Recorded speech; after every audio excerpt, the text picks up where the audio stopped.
হয় না? অনেক সময় হয় না এটা আমাদের মুসলিম পাড়া, ওইটা হিন্দু পাড়া, এরকম আছে না নাই?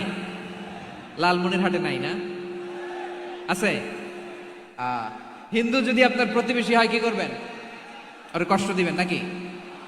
কেন, ও তো হিন্দু, ও তো আমার আল্লাহরে ডাকে না, ওরে কষ্ট দিলে যায় যাবে না? খবরদার।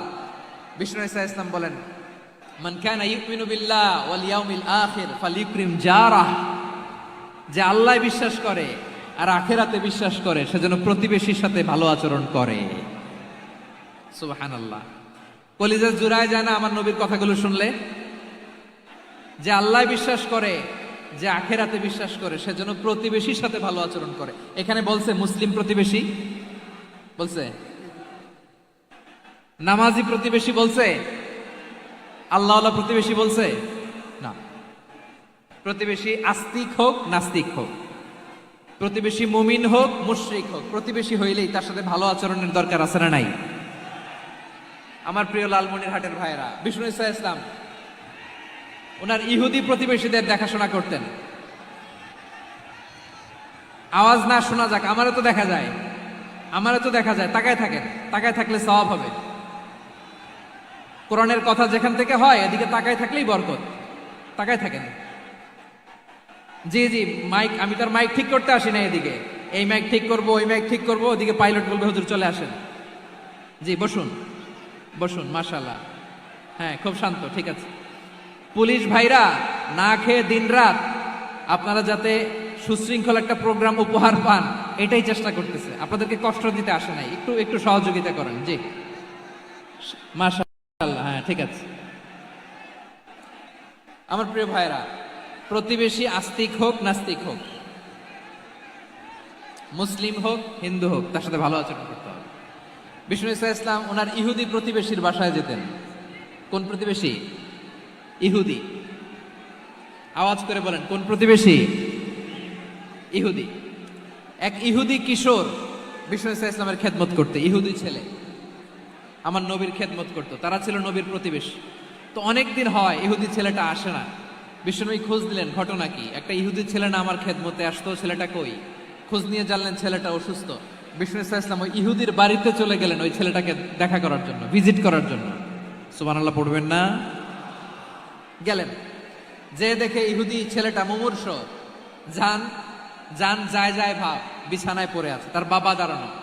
বিশ্বনবী তার মাথার পাশে বসলেন, মাথায় হাত বুলিয়ে দিলেন, আর ছেলেটাকে বললেন আসলিম, হে ইহুদি ছেলে, আসলিম, ইসলাম ধর্ম গ্রহণ করো।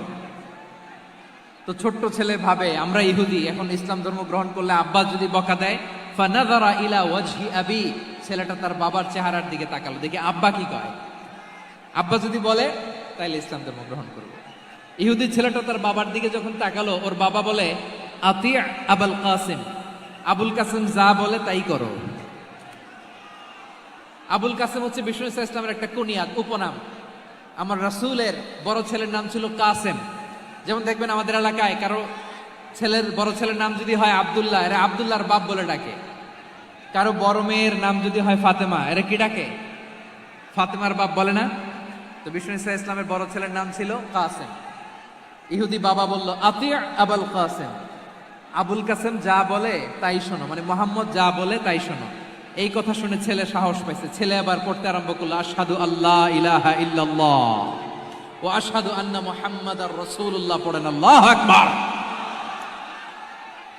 বিশ্বনবীর আহ্বান শুনে ওই আহ্বানে সাড়া দিয়ে ইহুদি ছেলে শাহাদা পড়ে মুসলমান হয়ে গেল। তার হৃদয়টারে ইমানের নূর দিয়ে আলোকিত করে দিল কে? প্রিয় ভাইরা, এবার রাসূল সাল্লাল্লাহু আলাইহি ওয়াসাল্লাম বের হয়ে আসলেন ঘর থেকে, আর পড়লেন আলহামদুলিল্লাহিল্লাযী আনকাযাহু মিনান নার, প্রশংসা সে আল্লাহর যে আল্লাহ জাহান্নামে চলে যাচ্ছিল প্রায় এমন একটা লোককে মুহূর্তের মধ্যে কালেমায়ে শাহাদাতের বদৌলতে জান্নাতি বানায় দিলেন। আওয়াজ করে পড়েন সুবহানাল্লাহ। এই হাদিস থেকে আমরা কি শিখলাম? What is the moral of the story? এক নাম্বার স্টোরি হলো, প্রতিবেশী ইহুদি হোক হিন্দু হোক, যাবেন, সুসম্পর্ক রাখবেন, উপহার দিবেন, বিপদে পাশে দাঁড়াবেন, তাইলেই তো আপনাদের প্রতি, মুসলমানদের প্রতি তারা আকৃষ্ট হবে, ঠিক কিনা বলেন? আপনি যদি হিন্দুদের সাথে বৌদ্ধদের সাথে নাই মিশেন, নাস্তিকের কাছে নাই যান, তো ইসলামের সৌন্দর্যটা ওরা বুঝবে কেমনে?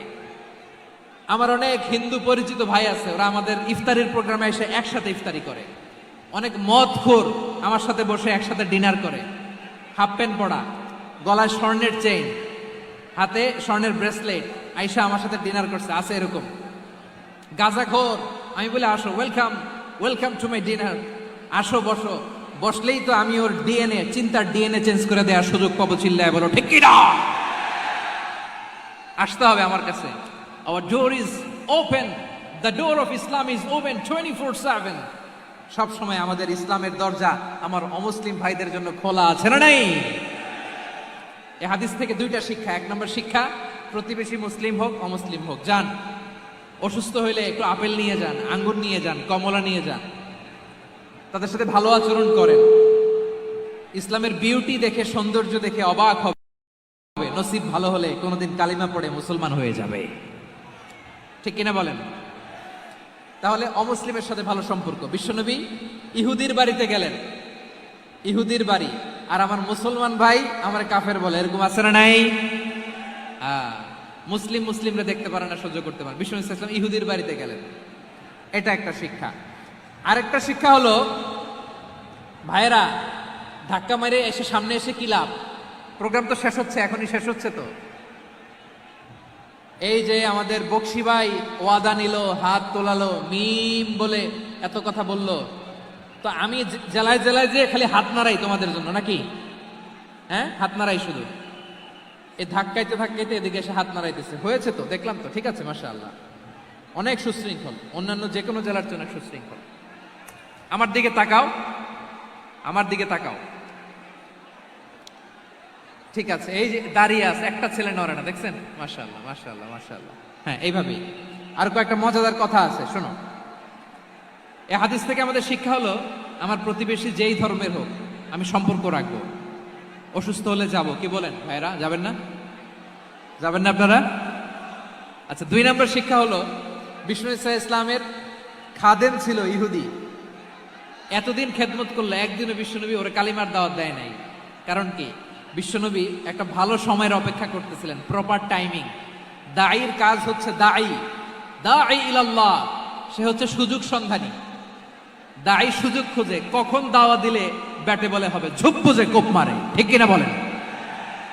বিষ্ণু ইসলাম ভালো সময়ের অপেক্ষা করতেছিলেন, দেখি ভালো সময় আসুক আসুক আসুক আসুক। আস্তে আস্তে এমন সময় আসছে, ছেলে এবার মুমূর্ষ। অসুস্থ ব্যক্তির হৃদয় অত্যন্ত নরম থাকে। হসপিটালে যখন কেউ যায় তার হৃদয়টা বড্ড নরম থাকে, মৃত্যুর ভয়ে তার অন্তরটা নরম থাকে, ঠিক কিনা বলেন? এই প্রপার টাইমিং এর অপেক্ষা করতেছিলেন। যখনই টাইমিং পেয়েছেন, দাওয়াত দিলেন, পড়ো লা ইলাহা ইল্লাল্লাহ, সুবহানাল্লাহ পড়েন সবাই। তাহলে ইসলাম অমুসলিম প্রতিবেশীর সাথে ভালো আচরণ করতে বলে। ইসলাম অমুসলিম মাতা পিতার সাথেও ভালো আচরণ করতে বলে। মাতা পিতা যদি অমুসলিম হয়, তারা ফেলে দিতে পারবেন? পারবেন? পারবেন? আমার লালমনিরহাটের ভাইয়েরা, অনেক হিন্দু ছেলে আমাদের হাতে শাহাদা পড়ে মুসলিম হয়, কিন্তু ওর মা মুসলমান হয় নাই, বাবাও হয় নাই, এরকম আছে না নাই? তো ও হয়েছে মুসলিম, মা বাপ হিন্দু, এখন মা বাপ কি বাদ? হ্যাঁ, মা বাপ বাদ দেয়া যাবে? যেই মা আপনারে 9 মাস 8 মাস পেটে ধারণ করলো, আপনার মায়ের নার ছেঁড়া ধন, আপনি ওই মারে বাদ দিতে পারবেন? যে মায়ের বুকের তাজা দুধ খেয়ে আপনি আজকে বাড়ন্ত তাজা তরতাজা, ওই মারে বাদ দেয়া যাবে? মায়ের এক ধারে দুধের দাম, কাটিয়া গায়ের চাম, পাপুষ বানাইলে ঋণের শোধ হবে না। এমন দরদি ভাবে কেউ হবে না আমার মাহা গো। মায়ের এক ধারে দুধের দাম, কাটিয়া গায়ের চাম, পাপুষ বানাইলে ঋণের শোধ হবে না। এমন দরদি ভাবে কেউ হবে না আমার মাহা গো, ঠিক কিনা? মাকে তো বাদ দেওয়া যায় না। وقضى ربك ألا تعبدوا إلا إياه وبالوالدين إحسانا আল্লাহ বলে অবধারিত দুইটা ভার্ডিক তোমাদের জন্য, এক আল্লাহর ইবাদত করবা আর মা বাবার প্রতি ইহসান করবা। আদেশটা কার? মা বাবার প্রতি ইহসান করতে হবে। আমার মা হিন্দু হোক ভালো আচরণ করতে হবে, বৌদ্ধ হোক ভালো আচরণ করতে হবে। আমার যে সমস্ত হিন্দু ভাইয়েরা মুসলিম হয়েছে, তোমাদের মা বাবা এখনো মুসলমান হয় নাই, তাদের সাথে ভালো আচরণ করতে হবে। আপনাদের খেদমত নিজে করতে হবে অথবা খেদমতের ব্যবস্থা করাই দিতে হবে। মান্থলি যে খরচ লাগে এটা দিতে হবে। আরে তুমি এখন মুসলিম, তোমার মা বাবা হিন্দু, এখনই তো সুযোগ ইসলামের সৌন্দর্য দেখানো। এখন মা বাবা যদি দেখে আরে এটা হিন্দু থাকতে তো বদমাইশ ছিল, বেয়াদব ছিল, কি এমন ধর্ম সে গ্রহণ করলো যেটা গ্রহণের সাথে সাথে সে পাল্টে গেল? কি এমন ধর্ম সে গ্রহণ করেছে যেটা তার জীবনকে আলোকিত করে দিয়েছে? নসিব ভালো হইলে তারাও কালিমা পড়ে মুসলমান হয়ে যাবে। বিষ্ণু ইসা ইসলামের স্ত্রীর নাম ছিল আয়েশা রাদিয়াল্লাহু তাআলা আনহা, আবু বকর রাদিয়াল্লাহু তাআলা আনহুর মেয়ে। আবু বকর রাদিয়াল্লাহু তাআলা আনহুর আরেক মেয়ের নাম হচ্ছে আসমা। কি নাম? দুজনই আবু বকর রাদিয়াল্লাহু তাআলা আনহুর মেয়ে, আসমা আর আয়েশা। নাম দুটো কেমন লাগে? আসমা নামটা কেমন লাগে? আয়েশা নামটা কেমন লাগে? সবার ভালো লাগে নাই? নাম দুটো আপনাদের ভালো লাগে? লালমনিরহাটে অনাগত যদি কন্যা সন্তান হয়, যদি মনে চায় আসমা রেখে দিতে পারবেন, যদি মনে চায় আয়েশা রেখে দিয়ে। দেশে বিদেশে এয়ারপোর্টে রাস্তা ঘাটে শুধু বলে হুজুর একটা নাম দেন, আমার ছেলের একটা নাম দেন, মেয়ের একটা নাম দেন। তো আমার মনে আছে যশোরের আবদিনের মাহফিলে আমি একটা দুইটা নাম দিয়েছিলাম। আজকে লালমনিরহাটের এই প্রোগ্রামে কন্যা সন্তান যদি হয় দুটা নাম দিলাম, আসমা কিংবা আয়েশা। ইনশাআল্লাহ পড়েন। দুজন বোন, এক মায়ের না, বাবা এক মা দুইজন। আয়েশা রাদিয়াল্লাহু তাআলা আনহার মায়ের নাম উম্মে রুমান, আর আসমা রাদিয়াল্লাহু তাআলা আনহার মায়ের নাম কুতাইলা বিনতে আব্দুল উজ্জা। আবু বকর রাদিয়াল্লাহু তাআলা আনহু 4টা বিয়ে করেছিলেন। তো একই ঘটনা ঘটেছে এই ফ্যামিলিতে। আসমা ইসলাম ধর্ম গ্রহণ করে মুসলিমা, কিন্তু তার মা কুতাইলা মুশরিকা। আই রিপিট, বোঝার জন্য আমি আবারও বলি, আসমা রাদিয়াল্লাহু তাআলা আনহা মুসলিমা, আর আসমার মা কুতাইলা, আওয়াজ করে বুঝে থাকলে বলেন, আসমার মা মুশরিকা। তার মানে মেয়ে মুসলিম, মা অমুসলিম। ভেজাল আছে না নাই? কিন্তু কুতাইলা আর ধৈর্য ধারণ করতে পারে না। নার ছেড়া ধন, কলিজার টুকরা ধন, কলিজার টুকরা সন্তান আসমারে দেখতে বড্ড মন চায়। সাইয়েদনা আসমা রাদিয়াল্লাহু তাআলা আনহা মক্কা থেকে হিজরত করে মদিনায় চলে গেলেন। হুদাইবিয়ার পর যখন মক্কা মদিনার ট্রাফিক স্বাভাবিক হলো, মক্কার লোক মদিনায় যায়, মদিনার লোক মক্কায় আসে। কুতাইলা কলিজার টুকরা সন্তান আসমারে দেখার জন্য কিছু উপহার নিয়ে বিশাল মরুপথ পাড়ি দিয়ে মক্কা থেকে মদিনায় যায়। সুবহানাল্লাহ বলেন। এখন মা আসছে মেয়ের সাথে দেখা করতে, মেয়ে তো আর দেখা দেয় না। মেয়ে ভাবছে আমার মা তো মুশরিকা, অপবিত্রা, তার সাথে কি দেখা দেয়া যাবে? বিশ্বনবীর দরবারে চলে গেলেন। সুবহানাল্লাহ বলেন। কি সৌভাগ্যবান ছিল তারা, মাসলা জানার দরকার হলেই নবীর দরবারে চলে যেত। ঘরে বউয়ের সাথে ঝগড়া হলে নবীর দরবারে চলে যেত। অনেক সাহাবী বলে আমার পেটে ক্ষুধা লাগলো আমি নবীর কাছে চলে যেতাম, কারণ নবীর চেহারার দিকে তাকালেই আমার পেটের ক্ষুধা মিটে যেত।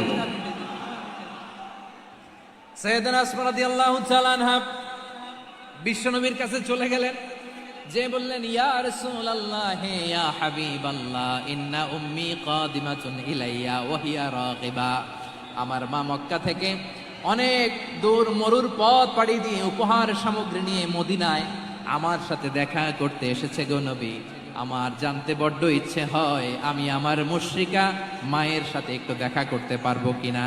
আফা আসিলুহা, আগে যেমনি আমি আমার মায়ের সাথে ভালো আচরণ করতাম, যেমনি আমি আমার মায়ের সাথে সদাচরণ করতাম গো নবী, এখন আমি মুসলিমা মা মুশরিকা, এখনো কি আগের মতো সদাচরণ করতে পারবো নাকি? বিশ্বনবী বললেন নাম সিদিহা, হ্যাঁ রে আসমা, অবশ্যই অবশ্যই, আগে ঠিক যেমন তুমি তোমার মায়ের সাথে ভালো আচরণ করতে এখনো তেমনি আগের মতো ভালো আচরণ করবা। আওয়াজ করে পড়েন সুবহানাল্লাহ। কি ইসলাম আমরা পেয়েছি, কত ব্রড মাইন্ডেড আমাদের ইসলাম। কত ওপেন মাইন্ডেড, ইসলাম কত ওপেন আপ করতে পারে, চিন্তা করতে পারেন? বিষ্ণু বললেন হ্যাঁ অবশ্যই, নাম সুলিহা, আগে যেমনি ভালো আচরণ করছো আসমা, এখন ওই রকমই করো, পারলে আরো বাড়াই করো। সুবহানাল্লাহ বলেন। তাহলে আমার যে হিন্দু ভাইরা, হিন্দু বোনেরা, ইমানের বদৌলতে দৌলতে আপনি ধন্য হয়েছেন, আপনার আম্মা আব্বা এখনো মুসলমান হয় নাই, তাদের জন্য দোয়া করেন, তাদের জন্য দোয়া করেন, আল্লাহ যেন তাদেরকেও ইমানের দৌলত দান করে। আমরা সবাই পড়ি আমিন, আরো জোরে পড়েন আমিন। এখন বলেন, ইসলাম কি ন্যারো মাইন্ডেড রিলিজিয়ান না ব্রড মাইন্ডেড? লালমনিরহাটের যুবক ভাইরা আওয়াজ করো, ইসলাম কি ন্যারো মাইন্ডেড না ব্রড মাইন্ডেড? কতটা ব্রড মাইন্ডেড দেখেন, বিশ্বনবী সাল্লাল্লাহু আলাইহি সাল্লাম অমুসলিমরা যদি নবীকে উপহার দিত, ওই উপহারও বিশ্বনবী গ্রহণ করতেন। সুবহানাল্লাহ পড়েন। আপনার অমুসলিম বন্ধু যদি উপহার দেয়, সেটাও আপনি নিতে পারবেন, যেটা নেওয়া যায়। কিন্তু আপনার বন্ধু যদি আপনার মদের বোতল দেয়, নিতে পারবেন? হ্যাঁ, মদের বোতল দিলে পারবেন। আপনার বন্ধু যদি আপনার পর্ক দেয়, পর্ক, শুকরের গোশত মিশ্রিত কোনো খাবার, ওটা নিতে পারবেন না। হালাল যে কোনো জিনিস নিতে পারবেন। বিশ্বনবী সাল্লাল্লাহু আলাইহি ওয়াসাল্লাম অমুসলিমদের দেয়া হাদিয়া গ্রহণ করতেন। কেমন নবী ছিলেন? আমার নবীরে চিনে নেন, আমার নবীর অ্যাটিটিউড জেনে নেন। বিশ্বনবী সাল্লাল্লাহু আলাইহি ওয়াসাল্লাম যখন কোনো জনপদে যেতেন, 3টা অপশন নিয়ে যেতেন। প্রিয় ভাইয়ের আওয়াজ করে বলতে হবে, কোন জনপদে গেলে আমার নবীর অপশন থাকতো কয়টা? আমার মতো 3 আঙ্গুল উঁচু করে দেখান আর বলুন, আমার নবী কোন জনপদে গেলে কয়টা অপশন নিয়ে যেতেন? 1 নাম্বার অপশন আসলিম তাসলাম। নতুন এলাকায় গেলে বলতেন আসলিম তাসলাম, ইসলাম ধর্ম গ্রহণ করো, শান্তিতে থাকবা, আমার ভাই হয়ে যাবে, আমরা ভাই ভাই। ইসলাম মানো, আমরা ভাই ভাই। অপশন নাম্বার কত? 1। যদি বলে না ইসলাম মানবো না, ওকে, অপশন নাম্বার 2, মুসলিম হওয়ার দরকার নাই, লা ইকরাহা ফিদ্দিন, ইসলামে কোনো বাড়াবাড়ি নাই। খ্রিস্টান আছো থাকো, বৌদ্ধ আছো থাকো, ইহুদি থাকতে চাও থাকো, কিন্তু আমরা যেহেতু রিজিওনাল সুপার পাওয়ার, আমাদের আন্ডারে থাকো, ট্যাক্স দিয়া থাকো, এটার বলে জিজিয়া। আলেম যারা আছেন বুঝবেন, এটার আরবিতে কি বলে? জিজিয়া। You pay us the tax, we will give you the security. তোমরা ট্যাক্স দিবা, আমরা সিকিউরিটি দিব, আমাদের আওতায় থাকবা, কেউ তোমাদেরকে আক্রমণ করতে পারবে না, আমরা নিরাপত্তা দিব। সুবহানাল্লাহ বলেন। এটা অপশন নাম্বার কত? আচ্ছা, বুঝে থাকলে বলেন, 1 নাম্বার অপশন কি ছিল? ইসলাম। ইসলাম মানো, শান্তিতে থাকবা, ভাই ভাই, আমরা ভাই ভাই। অপশন নাম্বার 2, ট্যাক্স দাও, আমরা নিরাপত্তা দিব, মুসলিম হওয়া লাগবে না। এখন 1 নাম্বারও মানে না, 2 নাম্বারও মানে না, মুসলিম হবো না, ভালো, খ্রিস্টান থাকো, ট্যাক্স দাও, আমরা সিকিউরিটি দিব না, এটাও মানি না। বিষ্ণু বলেন, তাহলে তলোয়ার আমাদের আর তোমাদের মাঝে ফয়সালা করবে। মুসলিমও হবে না, ট্যাক্স দিবা, নিরাপত্তা দিব, আমরা সুপার পাওয়ার, আমাদের আন্ডারে থাকবে, এইটাও না। তাহলে তোমাদেরকে তো আমরা বিশ্বাস করতে পারি না, কখন না কখন বিশ্বাসঘাতকতা করো, কার সাথে মিলে হাত মিলাও, তলোয়ার আমাদের মাঝে ফয়সালা করবে। তখন তিনি জেহাদের সশস্ত্র সংগ্রামের ঘোষণা দিতেন। সুবহানাল্লাহ পড়েন। দেখেন, পশ্চিমারা জেহাদকে এইভাবে চিত্রায়িত করে না। ওরা জেহাদ বলতে বুঝায় তলোয়ার, হাত কাটো, গলা কাটো, না। জেহাদ সশস্ত্র সংগ্রাম 3 নম্বরে। অধিকাংশ ক্ষেত্রেই বিশ্বনবীর সুন্দর আচরণ দেখে, আরে আমার নবীর যে নুরানি চেহারা, অনেকে তো কেবল সিরেফ চেহারাটা দেখেই কালিমা পড়ে মুসলমান হয়ে গিয়েছে। যারা মুসলিম হয় নাই, তারা তাদের ইসলামেই বলবৎ ছিল, ট্যাক্স দিয়ে ইসলামের আন্ডারে ছিল। যারা এটাও মানে নাই, ওইটাও মানে নাই, তাদের বিরুদ্ধে জেহাদ। বিষ্ণু ইসলাম 7ম হিজরিতে যখন খায়বার বিজয়ের পরে ইসলাম রিজিওনাল সুপার পাওয়ার হিসেবে আত্মপ্রকাশ করলো, বিশ্বনবী চিঠি লিখলেন অন্যান্য সুপার পাওয়ারের কাছে, রাষ্ট্রীয় চিঠি লেখে এক রাষ্ট্রপ্রধান আরেক রাষ্ট্রপ্রধানের কাছে। ঠিক কিনা বলেন? জানেন না আপনারা? এই যে 24-এর ছাত্র নাগরিক অভ্যুত্থানে, এই অভ্যুত্থান যখন শুরু হয়, আমি তখন সাউথ আফ্রিকাতে, একটা স্ট্যাটাস দিয়েছিলাম, কোটা নয়, গোটা দেশ সংস্কার করা লাগবে। শুধু বাংলাদেশ নয়, সারা বিশ্বের বাংলা ভাষাভাষী লোকেরা এই আন্দোলনের সাথে সমর্থন তারা করেছে, এটাকে সাপোর্ট করেছে, তারা সমর্থন দিয়েছে। আমাদের ইউনাইটেড আরব আমিরাতের বাংলাদেশি ভাইয়েরা, তারা সেখানে রাস্তায় নেমে এসেছিল, জানেন? ওইখানে ডেমনস্ট্রেশন করা যায় না, সেখানকার সরকার তাদেরকে যাবজ্জীবন দিয়েছিল। তখন আমাদের এই যে প্রধান উপদেষ্টা ডক্টর মোহাম্মদ ইউনূস সরাসরি G2G বলে এটারে, G2G, government to government, G2G উনি চিঠি লিখলেন যে তাদেরকে, ইউর হাইনেস, হে সম্মানিত আমির, আপনি আমার এই চিঠির কারণে আমার সম্মানে এই 53 জন বাংলাদেশিকে মাফ করে দেন। এই চিঠির বদৌলতে বেকসুর খালাস পেয়ে গিয়েছিল আমাদের ভাইরা, জানেন না এই ঘটনা আপনারা? তাহলে গভর্নমেন্ট টু গভর্নমেন্ট চিঠি দেওয়া হয়। সপ্তম হিজরিতে বিষ্ণু ইসলাম সব সুপার পাওয়ারের কাছে চিঠি দিলেন, রোমান সম্রাটের কাছে, পারস্য অধিপতির কাছে, মিশরের অধিপতির কাছে, সবার কাছে চিঠি লিখলেন। চিঠির ভাষা ছিল এরকম, মিন মুহাম্মাদিন রাসূলিল্লাহ ইলা মুকাওকিস আযীমিল কিবত, মুহাম্মদ রাসূলুল্লাহর পক্ষ থেকে মিশরের বাদশার কাছে, আসলিম তাসলাম, ইসলাম মানো শান্তিতে থাকবা, সালামুন আলা মান ইত্তাবাআল হুদা, শান্তি তার জন্য যে হেদায়েতের অনুসরণ করে। সুবহানাল্লাহ পড়েন। তো এই চিঠি অনেকে ভালোভাবে রিসিভ করেছে, অনেকে এই চিঠি পাওয়ার পরে নবীর কাছে আবার ইন রিটার্ন উপহার পাঠিয়েছে। কি পাঠিয়েছে? উপহার। মিশরের বাদশা মুকাওকিস তিনি বিশ্বনবীকে বিশাল এক উপহারের ডালি পাঠিয়েছেন। মিশরের বাদশা মুকাওকিস ছিলেন ধর্মে খ্রিস্টান। লালমনিরহাটের ভাইয়েরা আওয়াজ করে বলেন, মিশরের বাদশা ধর্মে কি ছিল? খ্রিস্টান। কি উপহার দিয়েছিল আমার নবীকে? শুনতে মনে চায়? আওয়াজ নাই লালমনিরহাটের গলায়, শুনতে মনে চায়? 1000 স্বর্ণ মুদ্রা, 1000 স্বর্ণ মুদ্রা। 2টা খ্রিস্টান দাসী, একজনের নাম মারিয়া বিনতে শামউন আল কিবতিয়া, আরেকজনের নাম সিরিন বিনতে শামউন আল কিবতিয়া।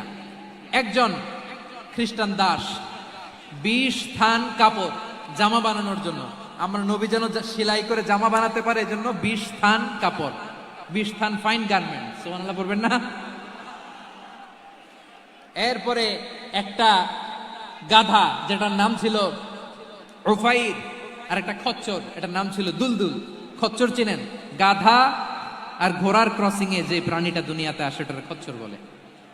তো এই যে সুপার পাওয়ার খ্রিস্টান বাদশার কাছে নবী চিঠি লিখলেন, ওই খ্রিস্টান বাদশা আমার নবীকে উপহার দিল। বিশ্বনবী এই উপহারগুলো সানন্দে গ্রহণ করেছে। সুবহানাল্লাহ পড়বেন না? তাহলে অমুসলিম কেউ যদি আপনাকে উপহার দেয়, হালাল উপহার হলে আপনি গ্রহণ করতে পারবেন। অনুরূপভাবে পারস্যের বাদশা, রোম সম্রাট বিশ্বনবীকে উপহার পাঠিয়েছেন, আমার নবী সবগুলো উপহার গিফট গ্রহণ করেছেন। সুবহানাল্লাহ বলেন। তাহলে প্রিয় লালমনিরহাট আওয়াজ করে বলুন, ইসলাম কি ন্যারো মাইন্ডেড রিলিজিয়ন না ব্রড মাইন্ডেড? আম্মাজান আয়েশার কাছে মাসালা জানতে চায় মেয়েরা, হে আম্মাজান, অগ্নি উপাসকেরা তাদের ঈদের দিন নওরোজের সময় আমাদেরকে পাখি দেয়, নেওয়া যাবে? উনি বললেন, ওরা জবাই করে দিলে নেওয়া যাবে না, কিন্তু ওরা যদি ফলমূল এরকম খাবার দেয় এগুলো নেওয়া যাবে। তার মানে অমুসলিমদের দেয়া উপহার এটা গ্রহণ করা যায়। সুবহানাল্লাহ বলেন। শুধু তাই নয়, বিষ্ণু ঈসা ইসলাম অমুসলিমদের সাথে আর্থিক লেনদেনও করেছেন, ফিনান্সিয়াল ডিলিং করেছেন। অমুসলিমদের সাথে প্রয়োজনে আপনি ফিনান্সিয়াল ডিলিং করতে পারবেন। আমরা প্রায় দেখি বাজারের মিষ্টির দোকানগুলো আমার হিন্দু ভাইদের। লালমনিরহাটে মিষ্টির দোকান, দইয়ের দোকান কারা চালায়? হিন্দুরা চালায় না? তারপরে যে বারবার শপ, চুল কাটে যে নাপিত, অধিকাংশ নাপিতের দোকানে কারা? আমার হিন্দু ভাইরা। তা আপনি চুল কাটতে পারবেন কিনা? পারবেন কিনা বলেন? পারবেন। তার দোকান থেকে দই মিষ্টি কিনতে পারবেন কিনা? হ্যাঁ, আমার মুসলিম ভাইয়ের দোকান থাকলে ওইটারে আমি বেশি প্রায়োরিটি দিব, ঠিক কিনা? কিন্তু যদি তাদের সার্ভিস নিতে চান, প্রোডাক্ট নিতে চান, পারবেন। তার দলিল সহিহ বুখারী, আম্মা জান আয়েশা রাদিয়াল্লাহু তাআলা আনহা বলেন, ইশতারা রাসূলুল্লাহ সাল্লাল্লাহু আলাইহি ওয়াসাল্লাম মিন ইয়াহুদিয়িন তুআমান ওয়া রাহানাহু দিরআহু মিন হাদিদ। রাসূল সাল্লাল্লাহু আলাইহি ওয়াসাল্লাম এক ইহুদির কাছ থেকে, কার কাছ থেকে? সবাই বলে নাই কার কাছ থেকে? আমার নবী, পেয়ারা নবী এক ইহুদির কাছ থেকে জব কিনেছিল। জব, বার্লি, যেটা দিয়ে রুটি বানায়।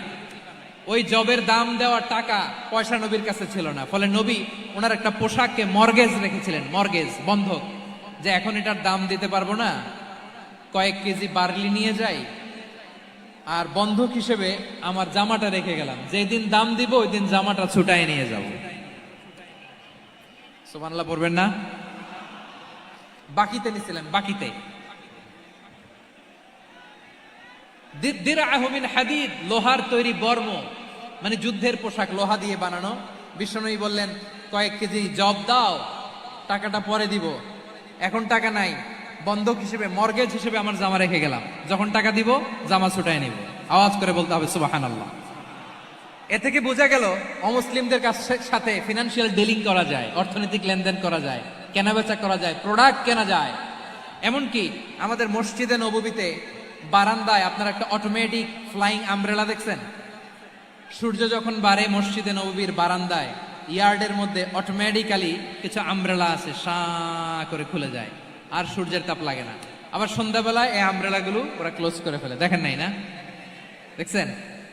এই মসজিদে নববীকে সর্বোচ্চ উন্নত মানের কনস্ট্রাকশন ইনফ্রাস্ট্রাকচার ডেভেলপ করার জন্য কর্তৃপক্ষ কিছু অমুসলিম ইঞ্জিনিয়ারের, ডিজাইনারের সহায়তা নিয়েছিল। সুবহানাল্লাহ বলেন। কোন দলিলের ভিত্তিতে? এই দলিলের ভিত্তিতে যে বিষ্ণু ঈসা ইসলাম অমুসলিমদের সাথেও লেনদেন করেছেন। আওয়াজ করে বলতে হবে আল্লাহু আকবার। শুধু তাই নয়, ইন কেস অফ ইমার্জেন্সি, প্রয়োজনে ইসলামের খাতিরে ইসলামকে সামনের দিকে এগিয়ে নিয়ে যাওয়ার জন্য অমুসলিমদের সাপোর্ট নেওয়া জায়েজ আছে। সুবহানাল্লাহ বলেন। অমুসলিমদের সাপোর্ট নেয়া, তাদের থেকে অর্থ নেয়া, পলিটিক্যাল সাপোর্ট, পলিটিক্যাল অ্যাসাইলাম নেওয়া জায়েজ আছে। আমাদের অনেক বিশ্ববরেণ্য দায়ীরা আমেরিকায় অস্থায়ীভাবে অ্যাসাইলাম নিয়ে থাকে, নিজের দেশে গেলে ফাঁসিতে ঝুলাই দিবে। যুগ যুগ ধরে দায়ীদের উপর এরকম অত্যাচার আর নির্যাতন আছে না নাই? মিশরের অনেক দায়ীরা পাশ্চাত্যে যেয়ে থাকে, এই যে তারা পলিটিক্যাল অ্যাসাইলাম নিয়ে থাকে, রাজনৈতিক আশ্রয়, এটা জায়েজ আছে না? এটা যে জায়েজ আছে তার প্রমাণ স্বয়ং বিশ্বনবী সাল্লাল্লাহু আলাইহি ওয়াসাল্লাম পলিটিক্যাল সাপোর্ট নিয়েছিলেন অমুসলিমদের কাছ থেকে। সুবহানাল্লাহ বলেন। খুব মজাদার একটা ঘটনা শুনবেন, আপনাদের আগ্রহ দেখে তো মনে হয় না শোনার ইচ্ছা আছে। আছে আছে, গলায় জোর আছে। লিল্লাহে তাকবীর, লিল্লাহে তাকবীর, নারায়ে তাকবীর। মাশাআল্লাহ।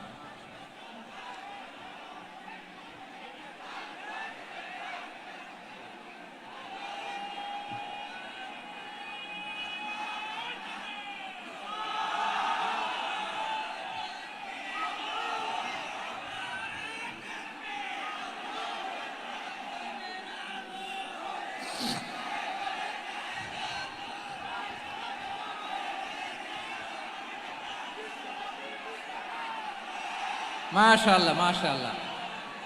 থামুন থামুন আমার ভাইরা। বিশ্বনবীর বয়স তখন প্রায় 51 বছর। কত বছর? বিশ্বনবীর সবচেয়ে কাছের মানুষ খাদিজা রাদিয়াল্লাহু তাআলা আনহা ইন্তেকাল করেছেন। বিশ্বনবী বড্ড কষ্ট পেলেন, হৃদয়টা ভেঙে খান খান। যিনি ঘরের ভেতরে বিশ্বনবীকে সান্ত্বনা দিতেন, ভালোবাসা দিতেন, বাইরে গেলে কুরাইশরা বকাঝকা করে, অত্যাচার করে, কিন্তু আম্মাজান খাদিজা রাদিয়াল্লাহু তাআলা আনহা ঘরটারে এমন শান্তির নীর বানায় রেখেছেন, এই ঘরের ভিতরে ঢুকলে বিশ্বনবীর কলিজাটা ঠান্ডা হয়ে যেত।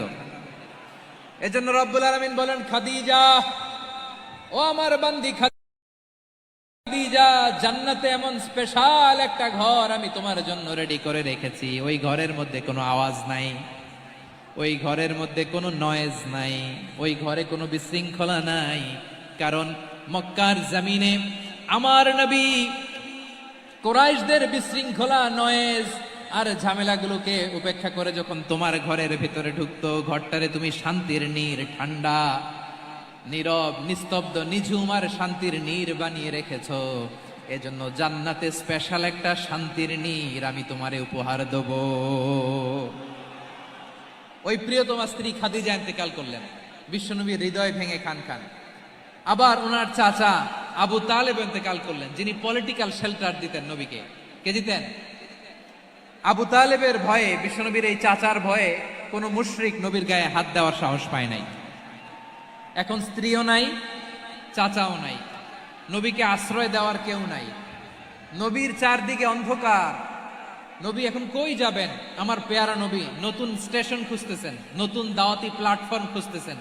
তিনি যায়েদ বিন হারেসা রাদিয়াল্লাহু তাআলা আনহুকে নিয়ে মক্কার পাশের একটা নেইবরিং সিটি তায়েফে চলে গেলেন। কোথায় চলে গেলেন? লালমনিরহাটের ভাইয়ের আওয়াজ করে বলেন, কোথায় গেলেন? তায়েফে চলে গেলেন দিনের দাওয়াত দেওয়ার জন্য। কি দেওয়ার জন্য? নাকি জমি কিনতে গেছিলেন? জমি কিনতে, দুনিয়ার যশ খ্যাতির জন্য, নিজের কোনো লাভের জন্য? তায়েফবাসীদেরকে জাহান্নামের আগুন থেকে বাঁচানোর জন্য। আওয়াজ করে বলতে হবে, ঠিক কিনা? বিশ্বনবী বিশাল মরুপথ, পাহাড়ি পথ পাড়ি দিয়ে তায়েফের মরুজমিনে গেলেন কোরআনের দাওয়াত নিয়ে, ইমানের দাওয়াত নিয়ে। কিন্তু তায়েফের লোকেরা বিশ্বনবীর দাওয়াতকে শুধু প্রত্যাখ্যান করেই থামে নাই, তারা বিশ্বনবীর সাথে অত্যন্ত খারাপ আচরণ করেছে। বিশ্বনবীকে শারীরিকভাবে হেনস্থা করেছে, আমার নবীকে শারীরিকভাবে অত্যাচার করেছে, আমার পেয়ারা নবীর গায়ে পাথর মেরেছে, বিশ্বনবীর গা বেয়ে ঝরঝর করে রক্ত ঝরেছে, নবী জামিনের মধ্যে লুটিয়ে পড়েছেন, আবার মেরেছে, আবার নবী হাঁটতে শুরু করলেন, পেছন থেকে আবার মেরেছে, আবার নবী রক্তাক্ত হয়ে জামিনের মধ্যে লুটিয়ে পড়লেন, আবার মেরেছে।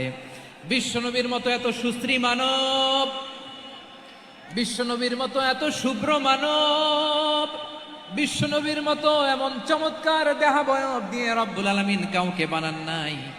এরকম চমৎকার মানুষটাকে তারা তায়েফের ওই জমিনে রক্তাক্ত করেছে। বিশ্বনবী দুনিয়ার কোনো স্বার্থের জন্য সেখানে যান নাই, নিজের কোনো লাভের জন্য, প্রাপ্তির জন্য যান নাই, তায়েফবাসীদের জাহান্নামের আগুন থেকে বাঁচাতে গিয়েছেন। ঠিক কিনা বলেন? খেয়ে না খেয়ে দিনী প্রচারের কাজে নিজেকে দিয়েছ বিলিয়ে, তায়েফের কাফিরেরা চিনল না সে আলো, দুষ্ট ছেলেদের পিছু দিল লেলিয়ে, পাথরের আঘাতে ক্ষত বিক্ষত হয়ে সারা শরীর থেকে রক্ত ঝরে। হে রাসূল তোমাকে ভুলি আমি কেমন করে, হে রাসূল তোমাকে ভুলি আমি কেমন করে। পারেন না আপনারা? ধরুন আমার সাথে, হাজার ব্যথা বেদনার পরে ফিরে আসনি তুমি আপন ঘরে, দিনের আলো তুমি ছড়িয়ে দিতে চলে গেলে মদিনায় মক্কা ছেড়ে। হে রাসূল তোমাকে ভুলি আমি কেমন করে, হে রাসূল তোমাকে ভুলি আমি কেমন করে।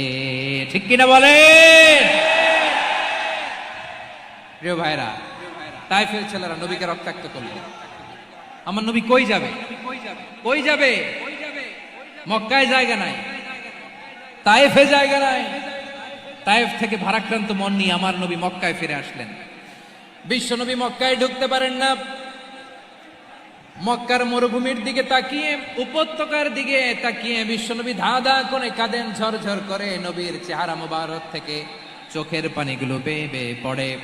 আমার জন্মস্থান, আমার শৈশব, কৈশোর, যৌবন কেটেছে এই মক্কায়, আমার এলাকায় আমি ঢুকতে পারি না। বিশ্বনবী মক্কার অনতি দূরে দাঁড়িয়ে জায়েদকে পাঠালেন, জায়েদ যাও দেখো কেউ আমাকে সাপোর্ট করার মতো আছে কিনা, যাও অমুকের কাছে যাও। জায়েদ গেলেন, তারাও প্রত্যাখ্যান করে ফিরিয়ে দেয়। বিশ্বনবী বললেন যাও অমুক লোকের কাছে যাও, তিনিও প্রত্যাখ্যান করে ফিরিয়ে দিলেন। কেউ বিশ্বনবীকে আশ্রয় দিতে রাজি হয় না। নিজ জন্মভূমিতে বিতাড়িত বিশ্বনবী, সর্বশেষ বিশ্বনবী বললেন যাও মুতঈম ইবনে আদির ঘরে যাও। মুতঈম ইবনে আদি মুশরিক, তার কাছে যাও। গেলেন, মুতঈম ইবনে আদি রাজি হয়ে গেল। সুবহানাল্লাহ বলেন। দেখেন, অনেক বিপদের সময়ও আমি নিজে সাক্ষী, সামাজিকভাবে, রাজনৈতিকভাবে কত ঝঞ্ঝা, কত ষড়যন্ত্র, কত কনস্পাইরেসি পাড়ি দিয়ে আমাদেরকে সামনে এগিয়ে যেতে হয়। এই শত্রুদের ভেতরেও একজনকে দাঁড় করিয়ে দেয় যে আল্লাহর কোরআনের জন্য রেডি হয়ে যায়। পড়েন সুবহানাল্লাহ। মুতঈম ইবনে আদি, আল্লাহ তার মনকে নরম করে দিলেন। মুতঈম বলে, মুহাম্মদ আমি তোমাকে আশ্রয় দিব। তার দুই ছেলেকে পাঠালেন, যাও খোলা তলোয়ার নিয়ে, স্কট দিয়ে, গার্ড অফ অনার দিয়ে মুহাম্মদকে মক্কায় ঢুকাও, আর বলো আমি আমান দেব। আমান কি দিব? আমান মানে সিকিউরিটি, নিরাপত্তা। সিকিউরিটি ছাড়া, আমান দেওয়া ছাড়া কেউ থাকতে পারতো না মক্কায়। দুই ছেলে বিষ্ণু ইসা ইসলামকে নিয়ে আসলো। নবী কাবার চারদিকে তাওয়াফ করলেন, নামাজ পড়লেন, আবু জাহেল, উতবা, সাইবা, ওয়ালিদ ইবনে মুগীরা সবাই দেখে, কেউ কিছু করতে পারে না। কারণ মুতঈম ইবনে আদি ঘোষণা দিয়েছেন, আমি মুহাম্মদকে আমান দিয়েছি, মুহাম্মদের গায়ে যেন কেউ স্পর্শ না করে। আওয়াজ করে পড়েন সুবহানাল্লাহ। নবীর এই বিপদ কালে মুহূর্তে মুতঈমের হৃদয়টারে নরম করে দিল কে? আচ্ছা, লালমনির হাটের ভাইয়েরা বলেন, এই মুতঈম কি মুসলিম ছিল না মুশরিক? সবাই বলতে হবে, মুসলিম না মুশরিক? তাহলে মুশরিকের কাছ থেকে নবী পলিটিক্যাল অ্যাসাইলাম, আধুনিক রাষ্ট্রবিজ্ঞানের ভাষায় পলিটিক্যাল অ্যাসাইলাম, যেটাকে বলে রাজনৈতিক আশ্রয়, ওনার আমান বা নিরাপত্তার এই ঘোষণায় তিনি মক্কায় ঢুকলেন। যতদিন নিরাপত্তা ছিল ছিলেন। মুতিম যখন মারা গেল, বিষ্ণু ইসলাম হিজরত করে মদিনায় চলে গেলেন। সুবহানাল্লাহ। কিন্তু মুতিম যে বিশ্বনবীর উপকার করছে এটা বিশ্বনবী ভুলে নাই।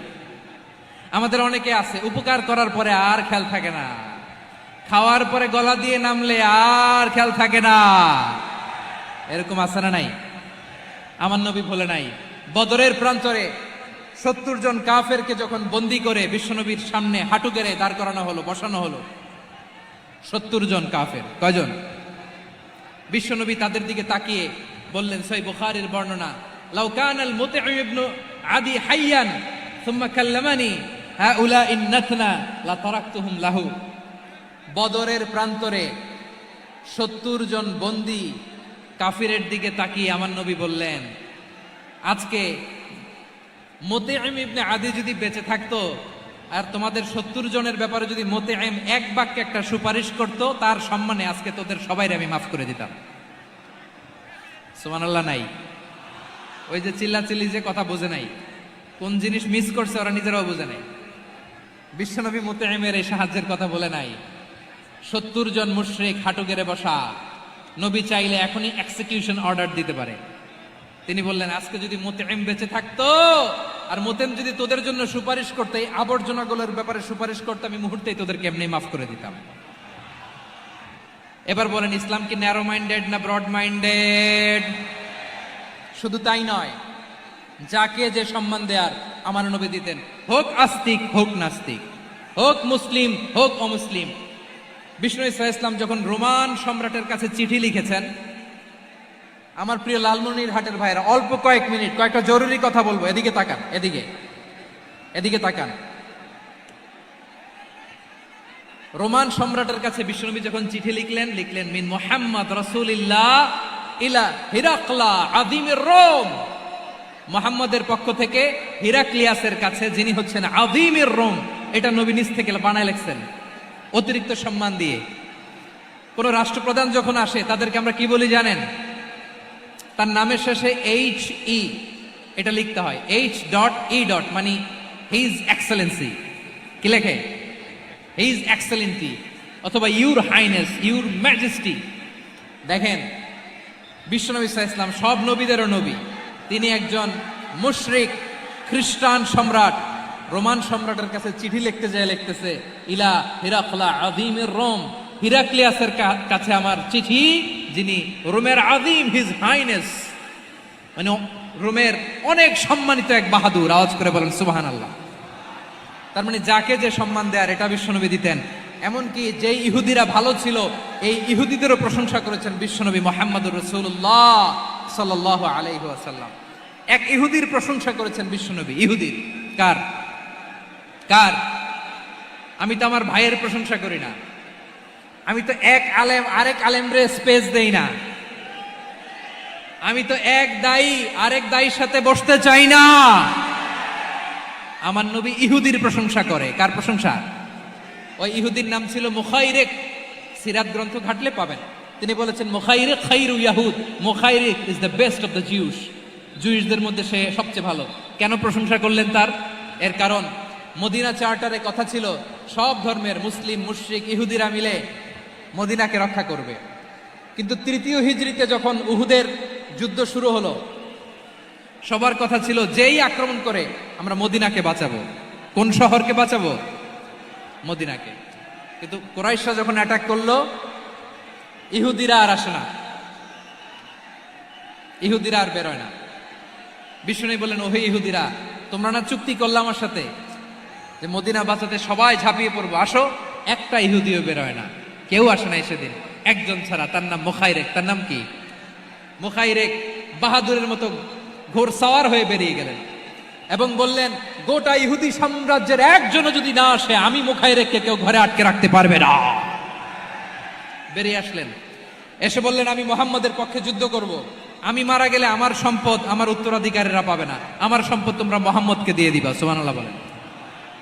উহুদের ময়দানে 70 জন মুসলমান শহীদ হলো। এই ইহুদি সেও মুসলমানের পক্ষে যুদ্ধ করে নিহত হলো। সুবহানাল্লাহ বলেন। মুসলিমদের লাশ যখন নিয়ে আসা হলো, এই মুখাইরিকের লাশও নিয়ে আসা হলো। মুসলিমদের লাশের পাশে মুখাইরিকের লাশ দেখে বিশ্বনবী মুখাইরিকের প্রতি অনেক খুশি হলেন। আর বিশ্বনবী খুশি হয়ে বললেন, মুখাইরিক খায়রু ইয়াহুদ, মুখাইরিক যদিও তুমি ইহুদি, তারপরে তুমি সব ইহুদিদের মধ্যে সেরা ইহুদি। পড়েন সুবহানাল্লাহ। আমার নবী ইহুদিকেও সম্মান দিতে কার্পণ্য করে নাই। আওয়াজ করে বলেন আল্লাহু আকবার। প্রিয় ভাইরা, এবার সর্বশেষ আওয়াজ করে বলেন, ইসলাম কি ন্যারো মাইন্ডেড নাকি ব্রড মাইন্ডেড? সবাই বলেন, ন্যারো মাইন্ডেড না ব্রড মাইন্ডেড? এজন্য অমুসলিম হইলেই তারা আমাদের শত্রু নয়। শত্রু কারা? এই লালমনিরহাটের ভাইয়েরা শোনেন, শত্রু কারা? যে সমস্ত অমুসলিম আমাদেরকে নিশ্চিহ্ন করে দিতে চায়, যে সমস্ত অমুসলিম আমাদের ভূখণ্ড থেকে আমাদেরকে তাড়িয়ে দিতে চায়, যে সমস্ত অমুসলিম আমার ধর্ম নিয়ে তুচ্ছতাচ্ছিল্য করে চিল্লায় বলেন ঠিক কিনা, তারা আমাদের শত্রু। সাধারণ অমুসলিমরা আমার শত্রু নয়। এই যে হিন্দুরা থাকে, এরা আমার ভাই, বৌদ্ধরা আমার ভাই, খ্রিস্টানরা আমার ভাই, ইহুদিরা আমার ভাই। তারা দিনই ভাই নয়, তারা মায়ের পেটের ভাই নয়, তারা মানবিক দিক থেকে ভাই। ও মানুষ, আমিও মানুষ। ইসলাম মানুষকে সম্মান করে, চিল্লায় বলো ঠিক কিনা। যারা আমাদের অস্তিত্বকে নিশ্চিহ্ন করতে চায়, যারা আমাদের ভূখণ্ডকে দখল করতে চায়, যারা আমাদেরকে নিয়ে মকারি করে, ফান করে, টিটকারি করে, আমার ধর্ম নিয়ে খেলা করে, তাচ্ছিল্য করে, ওদের বিরুদ্ধে আমাদের জিহাদ। সাধারণ মুসলিম আমাদের শত্রু নয়। আপনি জানেন, নিউ ইয়র্কে, আমি তো নিউ ইয়র্কে ছিলাম অনেকদিন, ওখানে ফিলিস্তিনিদের পক্ষে যখন আমরা মিছিল করেছি, অনেক ইহুদি আমাদের সাথে মিছিলে দাঁড়িয়েছে। কারণ ওরাও জানে এই ভূখণ্ড ফিলিস্তিনিদের ভূখণ্ড। আওয়াজ করে বলো লালমনিরহাট ঠিক কিনা। ইসরায়েলের রাজধানী খোদ তেল আবিবে অনেক ইহুদিরা বেঞ্জামিন নেতানিয়াহু তার বিরুদ্ধে মিছিল করেছে। তো তারা কি আমাদের শত্রু? না।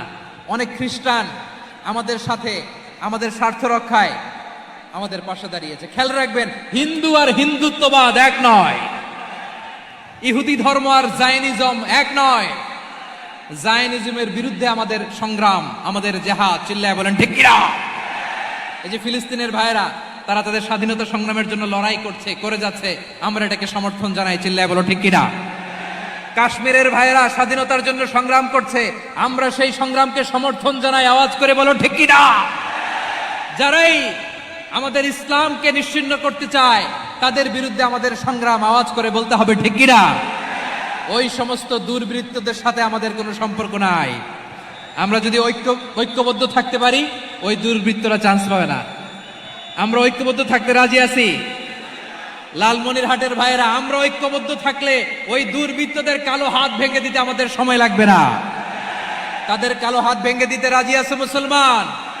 কারা কারা রাজি? দু হাত তুলে দেখাও।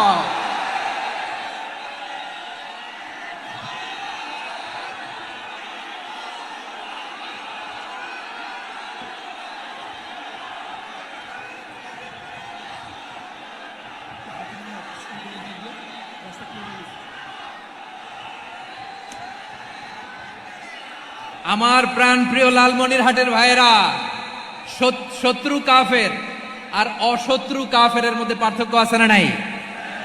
আবু তালেবও মুশরিক, আবু জাহেলও মুশরিক, কিন্তু দুই মুশরিকে পার্থক্য আছে না নাই? আবু তালেব নবীর চাচা, মুশরিক, মারা গিয়েছে মুশরিক অবস্থায়, কিন্তু আজীবন আমার নবীকে আগলে রেখেছে, আমার নবীকে সাপোর্ট করেছে, ভালোবেসেছে।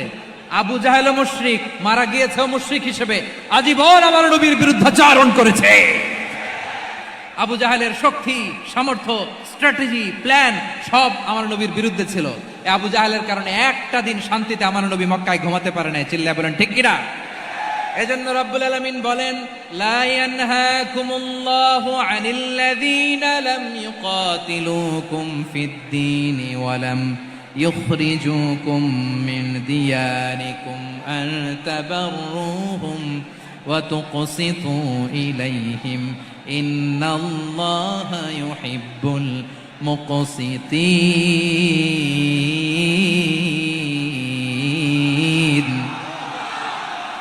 আল্লাহ বলে, গোলামেরা শোনো শোনো, যে সমস্ত অমুসলিম তোমাদের সাথে ধর্মযুদ্ধে লিপ্ত হয় না, তোমাদের বিরুদ্ধে যে সমস্ত অমুসলিম অস্ত্র ধরে না, যে সমস্ত অমুসলিম তোমাদেরকে তোমাদের জন্মস্থান থেকে ভূখণ্ড থেকে তাড়িয়ে দেয় না, তাদের সাথে ভালো আচরণ করতে আমি আল্লাহ নিষেধ করি নাই। তাদের সাথে সদাচরণে কোনো নিষেধাজ্ঞা নাই, বরং তাদের সাথে সদাচরণ করো, এটাই আমি আল্লাহ চাই। তাহলে আমার যে অমুসলিমরা আমাদের সাথে শত্রুতা করে না, তুচ্ছতাচ্ছিল্য করে না, আমাদের ভূমি থেকে আমাদেরকে উচ্ছেদ করতে চায় না, আমাদের বিরুদ্ধে অস্ত্র ধরে না, ওই অমুসলিম ভাইদের সাথে আমাদের কোনো দ্বন্দ্ব আছে? কোনো বিরোধ আছে? বরং আছে ভালোবাসা। বরং আছে কি? এই ভালোবাসা দিয়ে আমরা বিশ্ব জয় করব। রাজি আছে মুসলমান? আমাদের পুঁজি ভালোবাসা। আমাদের পুঁজি কি? এবার আওয়াজ করে বলেন আমার এই পুরো আলোচনা থেকে, the religious coexistence, peaceful coexistence, শান্তিপূর্ণ সহাবস্থান, কমিউনাল হারমোনি, এই সাম্প্রদায়িক সম্প্রীতি, এই আলোচনা থেকে কি বুঝলেন? ইসলাম কি ন্যারো মাইন্ডেড না ব্রড মাইন্ডেড? এই ব্রড মাইন্ডেড হৃদয় নিয়ে, ভালোবাসা দিয়ে আমরা বিশ্ব জয় করতে চাই। রাজি আছেন? আল্লাহ কবুল করুক। আমরা সবাই পড়ি আমিন।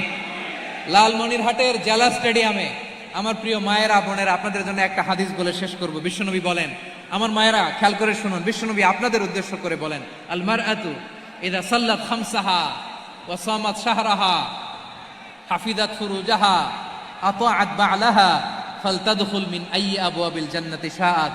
বিশ্বনবী বলেন, ও রমণীরা, ও নারীরা, যে সমস্ত নারী এই 4টা কাজ করবে, এই 4টা কাজের গ্যারান্টি দিবে, তাদেরকে জান্নাতের 8টা দরজার গ্যারান্টি দেয়া হবে। কি 4টা কাজ? 1 নাম্বার, আল মারআতু ইযা সাল্লাত খামসাহা, যে নারী 5 ওয়াক্ত নামাজ পড়ে। কি করে?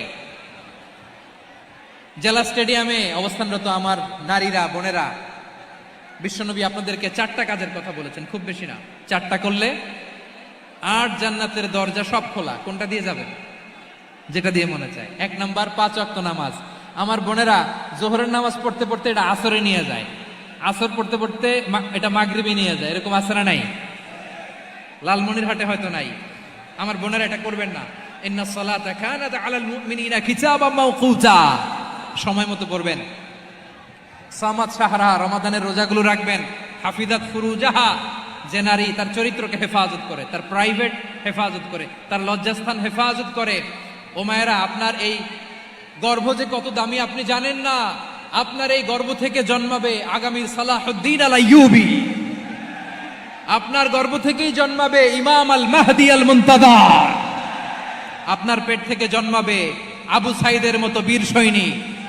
আপনার পেট থেকে জন্মাবে মুগ্ধের মতো বীর মুজাহিদ। আপনি জানেন না কে আসবে আপনার পেট থেকে।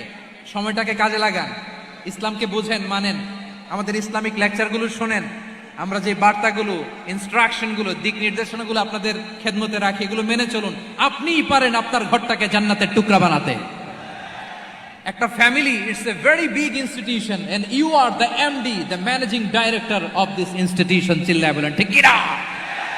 চাইলেই পারেন ঘরটারে জান্নাতের টুকরা বানাতে। 5 ওয়াক্ত সালাত, রমাদানের রোজা, নিজের চরিত্রের হেফাজত, ও আতাআত বা'লাহা, স্বামীর আনুগত্য। এটাতে অনেকে ভুল করে থাকে। হায় রে আমার বোনেরা, স্বামীর আনুগত্যকে এটা নিজের অপমান মনে করবেন না। আপনার স্বামী আপনার সবচেয়ে বড় গার্ডিয়ান, তিনি আপনার সবচেয়ে ভালো চায়। নারী কখনো গার্ডিয়ানশিপের বাইরে থাকতে পারে না। হয় আপনি বাবার গার্ডিয়ানশিপের ভেতরে, বাপ না থাকলে ভাই আপনার গার্ডিয়ান, ভাই না থাকলে চাচা গার্ডিয়ান, বিয়ের পরে আপনার স্বামী আপনার গার্ডিয়ান। শরিয়া সম্মত স্বামীর আদেশগুলো আপনি মেনে চলবেন, কিন্তু শরিয়া বিরুদ্ধ কোনো আদেশ মানতে আপনি বাধ্য নয়। আওয়াজ করে বলুন সবাই ঠিক কিনা? এই 4টা কাজ যদি কোনো নারী করে, বিশ্বনবী বলেন জান্নাতের 8টা দরজা খোলা। তোমার যেটা দিয়ে মনে চায় সেটা দিয়ে জান্নাতে তুমি এন্ট্রি নিতে পারবা। আমরা এখানে লালমনিরহাটের সোহরাওয়ার্দী ময়দানে আজকে যেন একত্রিত হতে পারলাম, আল্লাহর জান্নাতেও যেন একত্রিত হতে পারে। আল্লাহ তুমি তৌফিক দান করো। আল্লাহ আমার এই কলিজার টুকরা যুবক ভাইদেরকে তুমি উমরে ফারুকের মতো কবুল করো। জেলা স্টেডিয়ামে অবস্থানরত আমার মা বোনদেরকে তুমি ফাতেমার মতো, খাদিজার মতো কবুল করো। আমাদের কলিজার টুকরা সন্তানদেরকে তুমি সালাউদ্দিন আল আইয়ুবির মতো কবুল করো। এই যে ইসলামিক সোসাইটি লালমনিরহাটকে আল্লাহ তুমি কবুল করো। আল্লাহ যে কথাগুলো বললাম এগুলো প্রথমে আমাকে, আমার সব ভাইদেরকে আমল করার তৌফিক দান করো। রব্বানা যালামনা আনফুসানা ওয়া ইন লাম তাগফির লানা ওয়া তারহামনা লানাকুনান্না মিনাল খাসিরিন। রব্বানা আতিনা ফিদ দুনিয়া হাসানাতাও ওয়া ফিল আখিরাতি হাসানাতাও ওয়া কিনা আযাবান নার। রব্বুল আলামিন আরশের মালিক, লক্ষ লক্ষ তাওহীদি জনতা দুনিয়ার কোনো কিছুর আশায় নয়, দুনিয়ার কোনো কিছুর জন্য নয়, তোমার কোরআনের প্রেমে, ইসলামের প্রেমে হাজির হয়েছে। আল্লাহ আমার ভাইদেরকে কবুল আর মঞ্জুর করে দাও। ইসলামের জন্য এই গণজোয়ার, এই উচ্ছ্বাস, এই এনার্জি শক্তিগুলোকে আগামীর ইসলামের জন্য কবুল আর মঞ্জুর করে নাও। গাড়িতে করে, হুন্ডায় চড়ে, সাইকেল দিয়ে, রেল লাইন দিয়ে, রেলে চড়ে চড়ে লক্ষ লক্ষ ভাইয়েরা বিভিন্ন জেলা থেকে আজকের এই ঐতিহাসিক লালমনিরহাটের প্রোগ্রামে যারা জয়েন করলো, নিরাপদে তুমি আবার তাদেরকে গন্তব্যে পৌঁছে দিও। রব্বানা তাকাব্বাল মিন্না ইন্নাকা আনতাস সামিউল আলিম ওয়া তুব আলাইনা ইয়া মাওলানা ইন্নাকা আনতাত তাওয়াবুর রহিম। সুবহান রাব্বিকা রাব্বিল ইজ্জাতি আম্মা ইয়াসিফুন ওয়া সালামুন আলাল মুরসালিন والحمد لله رب العالمين وجعل آخر كلامنا عند الموت لا إله إلا الله محمد رسول الله صلى الله عليه وسلم.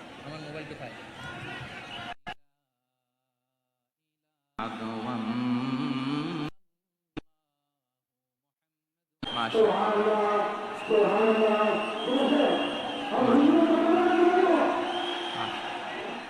ঠিক আছে, ঠিক আছে। আচ্ছা, এই রংপুর বিভাগের বাইরে থেকে অন্য জেলার কারা কারা আসছেন দেখি। কাযালিকা যায়্যান্না লিকুল্লি উম্মাতিন আমাল। এই সন্ধির আগে মক্কা থেকে কেউ মদিনায় যেতে পারে না, মদিনা থেকে কেউ মক্কায় যেতে পারে না, কিন্তু এই সন্ধির পরে ট্রাফিক স্বাভাবিক হয়ে গেল। মক্কার লোকেরা মদিনায় আসতে পারে, মদিনার লোকেরা মক্কায় আসতে পারে। এটাকে